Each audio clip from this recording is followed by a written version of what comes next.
Gipaubos sa drug test ang tanang mga hipis kapulisan o ang naglangkob sa Drug Enforcement Unit sa Sugbo Provincial Police Office. Kabahin kini sa internet cleansing sa kapulisan. Ani ang report. Sa paglingkod pa lang sa bagong hepis sa CPPO, gipadayon ni Colonel Roderick Mariano ang paglimpyo sa iyahang ginsakpan. Gipaubos sa drug test ang tanang mga Chief of Police, lakip na ang mga naglangkob sa Drug Enforcement Unit. Gani mismo si Mariano ang unang nagpa-drug test.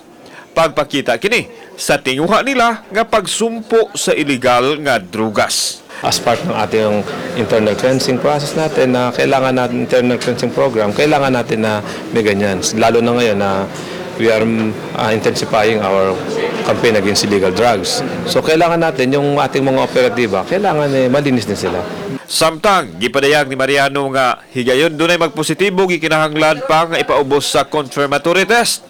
Ang paghigalayon usab sa katilingban mao'y pagpalig-on alang sa mas epektibong kampanya batok sa illegal drugs. There will be a confirmatory test pa naman, baka lang yan sa mga lang, kung meron man. Pero naniniwala ako na wala naman yung kasi kasama lang talaga.